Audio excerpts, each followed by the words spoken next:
Welcome back students, this is doctor Anubha Sharma और आज हम डिस्कस करने वाले हैं कुछ पीवाईक्यूज जो कि रिलेटेड हैं फोटोसिंथेसिस टॉपिक्स। ठीक है, तो चलिए देखते हैं, सॉल्व करते हैं कुछ questions. First question, the first product of photo respiration is. Photo respiration का जो फर्स्ट प्रोडक्ट है वो क्या होता है, ये पूछा है। फर्स्ट चॉइस दी है फॉस्फोग्लाइकोलेट, ग्लाइकोलेट, ग्लिसरीन और सेरिन। आपको पता है ग्लिसरीन सेरिन तो है ही नहीं। आपको पता है फोटो रेस्पिरेशन का जो फर्स्ट प्रोडक्ट होता है वो फॉस्फोग्लाइकोलेट होता है, केवल ग्लाइकोलेट नहीं है। तो इसका आंसर जो आएगा that is phosphoglycolate, choice number 1।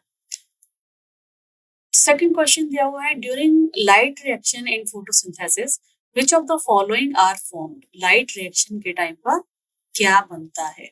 ATP and sugar, hydrogen oxygen and sugar, ATP hydrogen donor and oxygen, ATP hydrogen and oxygen donor. तो हमें पता है कि लाइट रिएक्शन के टाइम पर क्या क्या बनता है। एक तो ATP सिंथेसिस होती है ना, ATP सिंथेसिस होती है, स्प्लिटिंग ऑफ वाटर होती है यानी कि ऑक्सीजन निकलती है, और तीसरा हाइड्रोजन डोनर यानी कि यहाँ हम कह सकते हैं प्रोटॉन बनते हैं या फिर हाइड्रोजन डोनर जो है वो उनकी वो निकलते हैं। ठीक है, प्रोटॉन अंदर ल्यूमेन में इकट्ठे हो जाते हैं, ATP इलेक्ट्रॉन पाथवे के थ्रू जाके ATP सिंथेसिस में यूज होते हैं और ऑक्सीजन जो है निकल जाती है। ठीक है, स्प्लिटिंग ऑफ वाटर से ऑक्सीजन, हाइड्रोजन, इलेक्ट्रॉन तीनों ही निकलते हैं। तो जो हमारा थर्ड चॉइस है that would be the correct answer. Oxygen donor नहीं निकलेगा, ऑक्सीजन पूरा का पूरा निकलेगा। ठीक है, तो यहाँ पर उल्टा कंफ्यूज करने के लिए आपको इस तरीके से दिया हुआ है। नेक्स्ट क्वेश्चन देखेंगे, question number 3, CO2 fixation in C4 plant. यहाँ C4 प्लांट की बात हो रही है। इस through ribulose bisphosphate, oxaloacetic acid, phosphoenol pyruvate, phosphoglycolic acid. तो CO2 फिक्सेशन जो C4 प्लांट में होता है वो फर्स्ट प्रोडक्ट क्या होता है? फर्स्ट प्रोडक्ट होता है PEP, that is phosphoenol pyruvate, है ना। ये PEP जो है सबसे पहले कार्बन डाइऑक्साइड के साथ आता है, उसे फिक्स करता है, फिर इसको कन्वर्ट करता है कंपैरेटिवली स्टेबल कंपाउंड में, दैट इज ऑक्जेलो एसिटिक एसिड। तो बट फर्स्ट जो प्रोडक्ट है दैट इज PEP। तो हमारा जो आंसर आएगा दैट इज चॉइस नंबर 3। और ये खास तौर से कहाँ पर है first product PEP? C4 cycle में, C4 प्लांट्स में। ठीक है, चलिए क्वेश्चन नंबर 4 देखेंगे। Identify the sequence of steps followed in linear electron flow during light reaction of photosynthesis. Okay, तो फोटोसिंथेसिस की जो लाइट रिएक्शन है उसमें कौन कौन से इवेंट होते हैं, वन बाय वन उनका कुछ 5 इन्होंने इवेंट दिए हैं, उनको सही नंबरिंग में आपको लगाना है कि सबसे पहले क्या हुआ, फिर क्या हुआ, फिर क्या हुआ, लाइक दिस। तो देखते हैं इन्होंने क्या दिया हुआ है। चॉइस नंबर ए में है photo excitation of P700, okay, on and transfer of an electron to NADP via ferredoxin. हाँ, ये होता तो है मगर ये फर्स्ट स्टेप नहीं है, क्योंकि पहले सबसे पहले फोटो एक्साइटेशन कहाँ होगा? P680 में होगा, PS2 में होगा। तो जो फोटो एक्साइटेशन अगर डी चॉइस यहाँ पर जो दी है, जहाँ पर P680 का कहा है, सबसे पहले तो मैं इसको लगाऊंगी। फर्स्ट चॉइस जो हमारी आएगी वो आएगी photo excitation of P680 and release of electron. Yes, यहाँ से इलेक्ट्रॉन रिलीज होगी, और जब यहाँ से इलेक्ट्रॉन रिलीज होगा तो फिर अब इसकी जो इलेक्ट्रॉन की जगह खाली बच गई उसको कमी पूरा करने के लिए क्या करेंगे? ये फोटोलिसिस ऑफ वाटर करेगा, है ना। फोटोलिसिस यानी कि फोटोलिसिस ऑफ वाटर करेगा, अपना इलेक्ट्रॉन लेगा, और इधर जो प्रोटॉन है वो अंदर की तरफ ल्यूमेन में जमा होंगे और ऑक्सीजन इवॉल्व हो जाएगी। यही तो होगा। तो फिर फोटोलिसिस ऑफ वाटर होगा, इसके बाद जो इलेक्ट्रॉन इसने लिया है वो इलेक्ट्रॉन ट्रांसपोर्ट होगा, पहले प्लास्टोसाइनिन पर प्लास्टोक्यूनोन पर जाएगा, वो फिर प्लास्टोसाइनिन को देगा, और वो थ्रू वेरियस साइटोक्रोम जो होते हैं कॉम्प्लेक्सेस उनके थ्रू इनको ट्रांसफर करेगा इलेक्ट्रॉन्स को। मींस ओवरऑल हम अगर कहें तो इलेक्ट्रॉन्स का ट्रांसपोर्टेशन होगा through a electron transport reaction और इलेक्ट्रॉन ट्रांसपोर्ट चेन। तो थर्ड नंबर का जो ऑप्शन आएगा वो ये आएगा। ठीक है, पहले तो सबसे पहले ये तो हमें पता ही है कि जो है PS2 यानी कि P680 एक्साइटेड होता है, ये हमने लाइट रिएक्शन पढ़ते में देखा था। ठीक है, उसके बाद जैसे ही वो एक्साइटेड होगा इसकी इलेक्ट्रॉन की जगह खाली होगी, फोटोलिसिस ऑफ वाटर होगी, ये भी बिल्कुल ठीक है। थर्ड नंबर पर जो इलेक्ट्रॉन एक्साइटेड फॉर्म में पहुंच गया है वो फिर वेरियस कैरियर मॉलिक्यूल्स के थ्रू फाइनली जो है इलेक्ट्रॉन एक्सेप्टर के पास जाएगा। ठीक है। और इस बीच क्या हुआ, इलेक्ट्रॉन एक्सेप्टर के पास जाने के बाद chemiosmosis and generation of ATP, ATP का जनरेशन होगा और उसके बाद जो है इसके भी जो इलेक्ट्रॉन्स हैं वो P700 वाले इलेक्ट्रॉन्स जो है एक्साइटेड होंगे और फिर वो अपने इलेक्ट्रॉन को NADH को देंगे वाया फेरिडोक्सिन। तो ये सीक्वेंस 4-5, ये सीक्वेंस जहां पर आएगा वो हमारा करेक्ट आंसर होगा, यानी कि DBE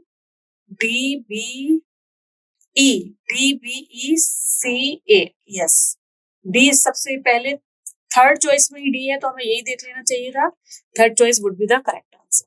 ठीक है, चलिए मूव करेंगे नेक्स्ट क्वेश्चन की तरफ, दैट इज क्वेश्चन नंबर 5।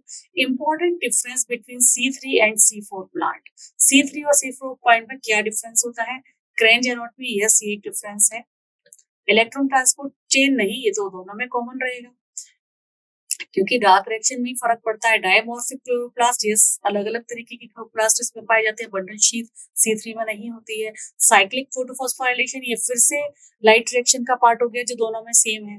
ठीक है, लाइट रिएक्शन वो भी सेम है, तो A एंड C में ही दोनों में मेनली डिफरेंस होता है। तो जहां A एंड C दिया हुआ है चॉइस नंबर 2 में, so that would be the correct answer. Next question की तरफ मूव करते हैं, that is question number 6। Carbon dioxide combined with ribulose 1,5 biphosphate. Okay, carbon dioxide जब रिबुलोज 1,5 बाइफॉस्फेट से कंबाइंड होती है ड्यूरिंग कार्बोक्सिलेशन।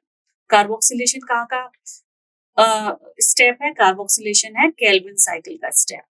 ठीक है, ये हम यहाँ पर हिंट अपने लिए लिख लेते हैं। कार्बोहाइड्रेट इज फॉर्म, यस, जब वो से कंबाइंड करता है तो कार्बोहाइड्रेट फॉर्मेशन भी इसी केल्विन साइकिल में होता है। So carbohydrate is formed at the expense of photochemically made ATP. हाँ, क्योंकि ये लाइट रिएक्शन, ये फोटोसिंथेसिस की बात हो रही है ना। लाइट रिएक्शन में जो एटीपी सिंथेसिस हो चुके होते हैं उनको यूटिलाइज करके कार्बोहाइड्रेट बनता है and form NADPH and carbon dioxide acceptor ribulose 1,5 bisphosphate. All these events takes place in, ये सारे के सारे इवेंट कहाँ होते हैं?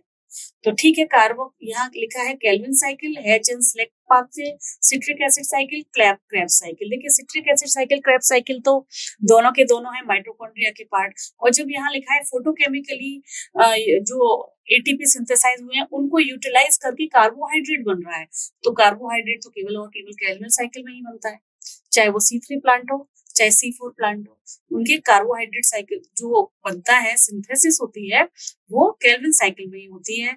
ये जो हेचन-सेलेक्ट पाथवे बताया ये C4 का पार्ट जरूर है, मगर इसका फर्स्ट एक्सेप्टर डिफरेंट होगा। लाइक इसका फर्स्ट कार्बन डाइऑक्साइड एक्सेप्टर क्या होगा? PEP होगा, बाकी तो वो OAA में कन्वर्ट होके malic acid and then aspartate में कन्वर्ट होके जा तो अंदर ही रहा है, ये फिर उसका डीकार्बोक्सिलेशन हो जाएगा और एक कार्बन डाइऑक्साइड वो केल्विन को दे देता है। तो यहाँ पर जो कार्बोक्सिलेशन वाला स्टेप है वो केल्विन में ही होगा, चाहे वो कोई भी प्लांट हो। और जब यहाँ पर आपको इन्होंने कार्बोक्सिलेशन की हिंट दे दी, फोटोकेमिकली जो एटीपी बनते हैं उसकी हिंट दे दी, तो आपको पता चल जाना चाहिए कि माइटोकॉन्ड्रिया की बात नहीं कर रहे हैं, ये क्लोरोप्लास्ट की बात कर रहे हैं। ठीक है, चलिए नेक्स्ट क्वेश्चन की तरफ मूव करेंगे।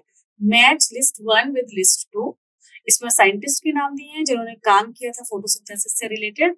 उसमें पूछा गया है, इन्होंने Engelmann, TW Engelmann, Joseph Priestley, J. Von सैक्स एंड कोरेलेनियस नाइल के बारे में चारों नाम का नाम दिया है। अब एंगलमैन का क्या काम था? एंगलमैन का काम क्या था? उन्होंने लाइट जो है प्रिज्म से गुजारी थी, है ना, लाइट उन्होंने प्रिज्म से गुजारी थी और उसके बाद क्या किया था, अलग अलग वेवलेंथ की लाइन जो है वेव में टूट गया था और फिर क्लेडोफोरा जो एल्गी है उसके सामने उन्होंने रखा, जिसको किस पानी में रखा था? जिसमें कुछ एरोबिक बैक्टीरिया हैं और वो कहाँ पर ज्यादा ग्रो कर रहे थे? वो ग्रो ज्यादा कर रहे थे रेड और ब्लू रीजन वाली लाइट पर। तो उन्होंने बताया था कि भाई उस पर ही ज्यादा जो है एब्जॉर्प्शन होता है ना। ये वाला एक्सपेरिमेंट किया था ना, तो जो ए है वो फोर्थ के साथ हमारा चला जाएगा, ए जो है वो फोर्थ के साथ चला जाएगा। अगर हम चॉइस में देखें तो ए फोर्थ के साथ फर्स्ट चॉइस में जा रहा है, तो ये ही करेक्ट आंसर है। लेकिन फिर भी हम देख लेते हैं प्रिस्टले जो है, क्योंकि ए को बाकी में 3 के साथ दिया हुआ है जो कि नहीं है। ठीक है, photosynthesis essentially a light dependent reaction, ये उन्होंने नहीं बताया था। उन्होंने ये कहा था कि कौन सी वेवलेंथ को पर ज्यादा फोटोसिंथेसिस हो रही है तो वहीं ज्यादा ऑक्सीजन निकल रही है, और जब वहां ज्यादा ऑक्सीजन निकल रही है तो वहीं ज्यादा एरोबिक बैक्टीरिया पाए गए हैं। ठीक है, इन्होंने ये बताया था, ना कि ये बताया था कि photosynthesis is essentially a light dependent reaction. तो ये बाकी सारी चीजें खारिज हो जाती हैं। प्रीस्ले ने ये बताया था essential role of air in the growth of green plant, क्योंकि ग्रीन प्लांट को जब कांच की जार के अंदर डाला था मोमबत्ती एंड कैंडल के साथ, तो तीनों स्टेबल फॉर्म में थे। उन्होंने कहा था कि जो माइस और कैंडल है उसने जो खराब कर दी थी एयर, अपनी एयर निकाल के, यही तो उस टाइम डैमेज्ड एयर टर्म उन्होंने दिया था, वो उसको रीस्टोर कर दिया इस प्लांट ने। तो बी जो है वो फर्स्ट के साथ जाएगा। ठीक है, तो इस तरीके से अगर हम नेगेटिवली भी देखें तो हमारा सॉल्व हो रहा है, हमारा आंसर चॉइस नंबर 1 ही बन रहा है। जिसमें हम सेक्स का भी देख लेते हैं।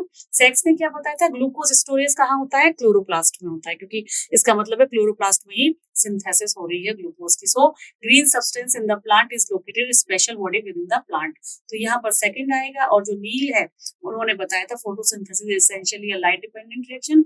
ऑल्दो इन्होंने ये बताया था कि H2S इन्होंने यूज किया था उसकी जगह पर, और फिर ये बताया था कि जो O है वाटर के केस में, जो H2O है वो पानी से निकल रही है, ना कि कार्बन डाइऑक्साइड से। ठीक है, तो हमारा choice number 1 would be the correct answer for this particular matching question. Next question है क्वेश्चन नंबर 8, जो पूछ रहा है कि what percentage of photosynthetically active radiation is captured by plant. कौन सी, कितनी कैप्चर की जाती है प्लांट लाइट, कितनी कैप्चर करता है जिससे कि आराम से उसका फोटोसिंथेसिस हो जाए।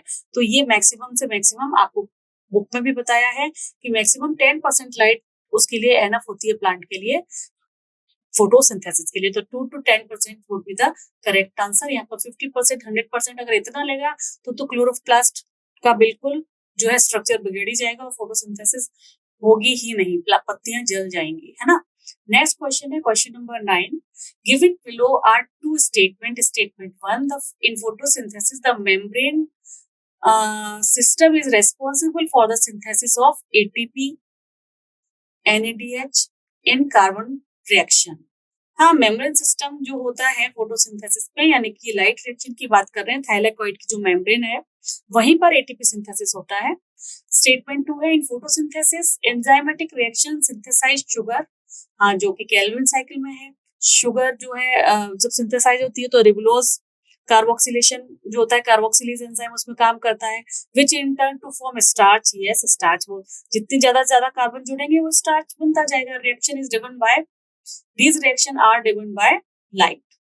ठीक है, तो ये कह रहे हैं in photosynthesis enzymatic reaction synthesize sugar and which in turn to form starch, these reaction are driven by light। ठीक है, तो अगर हम इसको देखें तो अलग अलग दोनों सेंटेंस अपने आप में ठीक है, क्योंकि जो एटीपी है वो सिंथेसाइज होता है, एनएडीपीएस सिंथेसाइज होता है मेम्ब्रेन सिस्टम में। ठीक है, बिल्कुल ठीक है। और जो ये शुगर की जो सिंथेसिस है वो डार्क रिएक्शन में होती है, लेकिन उसका मतलब वहां पर भी क्लियर आपको बताया था, इसका मतलब ये नहीं है कि डार्क होना चाहिए। जैसे जैसे एटीपी सिंथेसाइज होता जाएगा, NADPH मिलता जाएगा, कार्बन डाइऑक्साइड उसे मिलती जाएगी, वो तुरंत के तुरंत उसे कन्वर्ट करता जाएगा। सो यहाँ पर ये कहना कि these reaction are driven by light, इसमें कुछ गलत भी नहीं होगा मेरे ख्याल से। तो यहाँ पर हमारा both statement 1 and 2 are correct, ये आंसर यहाँ पर आना चाहिए। ठीक है, नेक्स्ट क्वेश्चन की तरफ मूव करेंगे। That is question number 10, which one of the following option differentiate sorghum from rice. Sorghum rice से कैसे अलग है? तो जो सोरगम है उसकी वो एक C4 प्लांट है, ठीक है, राइस C3 है। ठीक है, तो सोरगम में क्या पाया जाएगा, क्रेंज नोट में पाई जाएगी, और सोरगम जो है वो एक C4 प्लांट है। तो ये choice number 4 would be the correct answer की 2 and 3 बोथ आर करेक्ट। 2 और 3 यानी कि क्रेंज नोट में इसमें होती है, और ये एक C4 प्लांट है, दोनों स्टेटमेंट अपने आप में सही है। ठीक है, तो क्वेश्चन नंबर 10 का जो आंसर है that is choice number 4। 11 question में पूछा गया है फोटो रेस्पिरेशन के बारे में। Photo respiration in C3 plant some oxygen bind to rubisco. Yes, photo respiration के टाइम पर C3 प्लांट जो है क्योंकि उनका स्टोमेटा बड़ा होता है, वो ऑक्सीजन वाटर एवोपोरेट करता रहता है, कार्बन डाइऑक्साइड भी निकलती रहती है, तो जिसकी कॉन्सेंट्रेशन ज्यादा होगी उसके साथ बाइंड कर लेता है। रुबिस्को की है कार्बोक्सिलेशन और ऑक्सीजनेशन दोनों में वो हेल्प करेगा, है ना, ये बताया था आपको। तो ये अपने आप में करेक्ट स्टेटमेंट है। A specialized kind of leaf anatomy means cranch anatomy is seen in plant exhibiting photorespiration. फोटोरेस्पिरेशन में इसका कोई यूज नहीं है क्राइंज एनाटॉमी का। स्पेशल काइंड की पाई जाती है, वो C4 प्लांट में पाई जाती है और उसका फर्स्ट प्रोडक्ट अलग होता है। फोटो रेस्पिरेशन का इससे कोई खास लेना देना नहीं है, ठीक है। Involve in activities of chloroplast, mitochondria and peroxisomes, yes, इसमें इन तीनों का रोल है, बिल्कुल है। It was traced by the work of Calvin and his worker, ने केल्विन और उनके को वर्कर्स ने केवल डार्क रिएक्शन के बारे में बताया था, कैसे फिक्स होती है कार्बन, उसके बारे में बताया था। तो third would be the correct answer. तो ए एंड सी जहां पर होगा that is the correct answer, means choice number 1 would be the correct answer. Next है which of the following statements is incorrect, both ATP and NADPH and H are synthesised during non cyclic photophosphorylation. Incorrect पूछा है भाई, ठीक है। Non cyclic photophosphorylation के time पर दोनों चीजें बनती हैं, हाँ बिल्कुल बनती हैं। हमें पूरी साइकिल अगर पता है तो हमें पता होना चाहिए कि ये भी बनता है नॉन साइक्लिक के टाइम पर, ये भी बनता है और वाटर भी स्प्लिट होता है। Stroma lamellae has PS1 photosystem 1 and only and lake NADPH reductase, yes, वहां पर NADPH रिडक्टेज नहीं होता है। ग्रेना लैमेली है both PS1 and PS2, yes, ये भी बिल्कुल सही है, वहां दोनों होते हैं, दोनों ही यूज हो रहे होते हैं। Cyclic photophosphorylation involve both PS1 and PS2, no, cyclic photophosphorylation में केवल PS1 इन्वॉल्व होता है, PS2 इन्वॉल्व नहीं होता है। P700 वहां पर केवल काम करता है ना। तो यहाँ पर जो इनकरेक्ट स्टेटमेंट है that would be the choice number 4। अगर हमें फोटोसिंथेटिक की सारी साइकिल्स अच्छे से याद है, हमने उनको समझ लिया है, तो हम कोई भी क्वेश्चन आराम से सॉल्व कर सकते हैं, ठीक है। नेक्स्ट क्वेश्चन देखेंगे, question number 13। First stable product of carbon dioxide fixation in sorghum, sorghum क्या है, C4 प्लांट है। अब हमें देखना होगा फर्स्ट स्टेबल प्रोडक्ट कौन सा होगा, ठीक है। फर्स्ट स्टेबल प्रोडक्ट की बात करी है C4 के लिए, is it pyruvic acid, is it oxaloacetic acid, is it succinic acid और फॉस्फोग्लिसरिक एसिड। तो फर्स्ट स्टेबल प्रोडक्ट जो है वो ऑक्सैलोएसिटिक एसिड है। ऑल्दो फर्स्ट जो बनता है वो होता है फॉस्फोइनोल पाइरुवेट, ठीक है। अगर वो अनस्टेबल होता है, इमीडिएटली वो एक कार्बन डाइऑक्साइड को लेके इमीडिएटली क्या बनाता है, ऑक्सैलोएसिटिक एसिड बनाता है। तो first stable product choice number 2 would be the correct answer. 14 को देखेंगे, the oxygenation activity of rubisco enzyme in photo respiration lead to the formation of. Oxygenation activity जो होती है रुबिस्को की, जब वो ऑक्सीजन के साथ रिएक्शन करता है यानी कि फोटो रेस्पिरेशन शुरू कर देता है, तो वो क्या बनाता है, 1 molecule of 3 carbon compound, yes बनाता है। 1 molecule of 6 carbon compound, no. 1 molecule of 2 carbon compound and 1 molecule of 2 carbon compound, 2 molecule of 3 carbon compound. तो हमें सबसे पहले ये पता होना चाहिए कि जो रिबिस्को है ये 5 कार्बन कंपाउंड है ना। तो ये बनाएगा एक 3 कार्बन कंपाउंड और दूसरा 2 कार्बन कंपाउंड। तो ये चॉइस दोनों कहीं पर भी नहीं दी हुई है। अगर एक चॉइस में 3 कार्बन बनाया हुआ है कि उन्होंने दूसरे के बारे में नहीं बताया है, पर ये बताया कि वो एक मॉलिक्यूल 1 कार्बन कंपाउंड तो बनाता ही है, ठीक है। 2 मॉलिक्यूल बनाता है तो 3 कार्बन के नहीं बनाएगा क्योंकि वो 6 कार्बन कंपाउंड ही नहीं है। 6 बनाता है, यहाँ पर भी ये चॉइस भी गलत होती है, यहाँ पर भी 6 हो रहे हैं टोटल, ये भी गलत हो रही है। तो इस हिसाब से अगर हम देखेंगे तो choice number 1 would be the correct answer. Question number 15 देखेंगे, during non cyclic photophosphorylation when electrons are lost from the reaction center at PS2, what is the source where which replace these electrons? जब PS2 में electron lost हो जाते हैं तो कौन सा source जो है वो इलेक्ट्रॉन को देता है, ऑब्वियसली वो वाटर देता है, क्योंकि वाटर की स्प्लिटिंग होती है और स्प्लिटिंग होकर oxygen as a by product निकलती है, इलेक्ट्रॉन्स दे दिए जाते हैं और थाइलेगॉइड के ल्यूमन में हमारे प्रोटॉन्स इकट्ठे होते हैं, है ना। रिएक्शन याद है ना? अगर रिएक्शन याद है तो ये क्वेश्चन हम आसानी से कर सकते हैं। Next question, question number 16, which of the following statement is incorrect?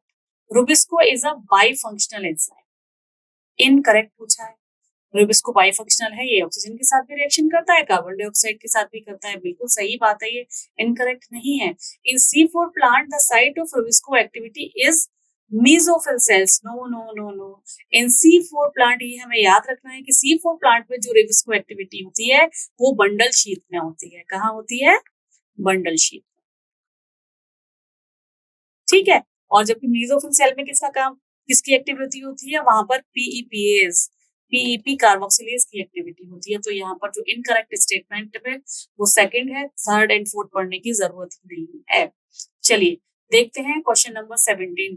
In hatch and sleek pathway the primary CO2 acceptor is, यानी कि ये C4 की बात कर रहे हैं। C4 प्लांट में प्राइमरी CO2 एक्सेप्टर कौन सा है? तो हमने कई बार ये डिस्कस कर लिया है कि प्राइमरी जो एक्सेप्टर है वो है PEP, phosphoenolpyruvate. This is the correct answer, जो कि इमीडिएटली कंबाइंड करके PEP कार्बोक्सिलेशन की प्रेजेंस में 4 कार्बन का stable compound that is oxaloacetic acid बना देता है। ठीक है। क्वेश्चन नंबर 18 है, one scientist cultured Cladophora in a suspension of azetobacter and illuminate the culture by splitting light through a prism. ठीक है। He observed that bacteria accumulate mainly in the region of, ये किस scientist की बात कर रहे हैं आप समझ गए हैं ना, जिन्होंने क्लेडोफोरा को यूज किया था। तो कहाँ पर मैक्सिमम ऑफ बैक्टीरिया एक्यूमुलेट हुए थे blue region and red region में। तो वहां पर ही यानी कि सबसे ज्यादा क्या होती है? फोटोसिंथेसिस होती है क्लोरोफिल के। इस क्लोरोफिल के ये जो है मैक्सिमम जो सिंथेसिस है, फोटोसिंथेसिस है, वो ब्लू रीजन और रेड रीजन में करता है। तो यहाँ पर choice number 4 would be the correct answer. Which of the following is not a product of light reaction of photosynthesis? Light reaction का प्रोडक्ट कौन सा नहीं है? NADPH है, बिल्कुल है, राइट रिएक्शन में बनता है। NADH नहीं, ये नहीं है, बनता नहीं है, ये बल्कि कंबाइंड होता है। ATP बनता है, ऑक्सीजन बनता है, ये नहीं बनता है। तो हमारा आंसर क्या आएगा? Choice number 2 would be the correct answer. Question number 20 देखेंगे, phosphoenolpyruvate is the primary carbon dioxide acceptor in, ये हम अभी भी क्वेश्चन कर चुके हैं, इन C4 प्लांट। ठीक है। C4 प्लांट में ये सबसे पहले जो है एक्सेप्ट करता है कार्बन डाइऑक्साइड को। With reference to the factor affecting the rate of photosynthesis, which of the following statement is not correct? Not पूछा है। Light saturation, the saturation for carbon dioxide fixation occur at 10% of full sunlight. Yes, ये NCERT में दिया हुआ है कि light का saturation हो जाता है अगर 10% फुल सनलाइट उसे मिल रही है। तो ये तो करेक्ट स्टेटमेंट है। सेकंड स्टेटमेंट है, increasing carbon dioxide concentration up to 0.05 can enhance carbon dioxide fixation rate. Can enhance, अगर हमने बढ़ा दिया तो ऑलरेडी कार्बन डाइऑक्साइड बहुत कम है, तो ये कार्बन डाइऑक्साइड को फिक्सेशन को बढ़ाएगा नहीं, ये कोई जरूरी नहीं है। अगला स्टेटमेंट भी पढ़ लेते हैं। C3 plant respond to high temperature with enhance photosynthesis while C4 plant have much lower temperature optimum.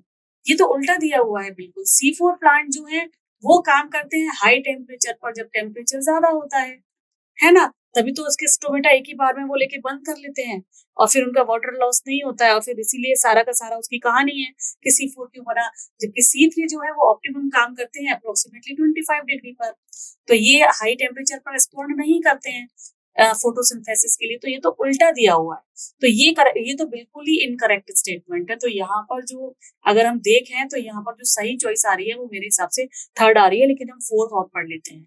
Tomato in green house crop which can be grown in CO2 enrich atmosphere for high yield. Yes, tomato को की yield बढ़ाने के लिए green house में थोड़ा इस तरीके का एनवायरनमेंट क्रिएट किया जाता है कि ताकि उससे ज्यादा कार्बन डाइऑक्साइड मिल जाए, वो एज अ लिमिटिंग फैक्टर काम ना करे, और धूप भी पर्याप्त मिल जाए, तो वो अच्छे से जो है उसका कार्बन डाइऑक्साइड का फिक्सेशन कर सके ताकि उसकी यील्ड ज्यादा मिल सके, तो ये भी सही है। और यहाँ पर ये जो कहा है कि increasing atmospheric carbon dioxide up to 0.05% can enhance carbon dioxide fixation, हाँ ये भी करेक्ट ही है स्टेटमेंट, क्योंकि गलत स्टेटमेंट जो है वो थर्ड 101% है। तो ये हमारा जो चॉइस नंबर 3 है that is not correct. Next question है the process which make major difference between C3 and C4। C3 और C4 में मेजर डिफरेंस कहाँ पर आता है? ग्लाइकोलिसिस में, यहाँ पर ये माइटोकॉन्ड्रिया से रिलेटेड स्टेप्स दे रहे हैं, ठीक है। तो उसमें तो इसका कुछ नहीं है। C3 C4 पॉइंट फोटोसिंथेसिस की जो है फोटो रेस्पिरेशन के टाइम पर उसमें फर्क होता है। केल्विन साइकिल भी उनकी सेम होगी, एक ही कार्बन जाएगा, एक ही कार्बन फिक्स होगा, रेस्पिरेशन भी सेम होगा। तो फोटो रेस्पिरेशन C3 में ज्यादा हो जाता है, क्योंकि वो ऑक्सीजन बाहर निकालते हैं तो ऑक्सीजन के साथ वो कंबाइन कर लेते हैं और रिएक्शन करके एक 3 कार्बन का और एक 2 कार्बन का प्रोडक्ट वो बना देता है, जो कि एक वेस्ट प्रोडक्ट है ग्लाइकोलेट एंड ग्लिसरेट बनाता है। और C4 में इस तरीके का कुछ होता ही नहीं, क्योंकि उसको स्टोमेटा इतने ज्यादा खुलते ही नहीं है। तो choice number 3 would be the correct answer. Question number 23 देखेंगे। In chloroplast the highest number of proton are found in. Proton ज्यादा कहाँ पाए जाते हैं? Lumen of thylakoid. Yes, thylakoid के ल्यूमन में प्रोटॉन इकट्ठे हो जाते हैं और इलेक्ट्रॉन जो है मेम्ब्रेन पर एक से दूसरे से तीसरे कैरियर से होता हुआ फाइनल एक्सेप्टर तक चली जाती है। लेकिन हम अदर चॉइसेस भी पढ़ लेते हैं। इधर inter membrane space, no. Antenna complex, नहीं, वहां पर तो जो है वहां पर ये प्रोटॉन्स ज्यादा नहीं होंगे, वहां तो इलेक्ट्रॉन्स ज्यादा इकट्ठे होंगे और वहां पर नहीं होंगे। स्ट्रोमा भी करेक्ट आंसर नहीं है, तो यहाँ पर choice number 1 would be the correct answer. तो ये हमारे कुछ क्वेश्चंस हैं जो रिलेटेड है फोटोसिंथेसिस टॉपिक से। आई होप आप समझ पा रहे हैं कि अगर हमें सारे रिएक्शंस प्रॉपरली पता हैं, उनको हमने खुद लिख लिख के याद किया हुआ है, तो हम इन क्वेश्चंस को सॉल्व कर सकते हैं। Still you have any query, you can write down in the comment box, we will discuss it later on. तब तक खुश रहिए, खूब पढ़िए। नमस्कार।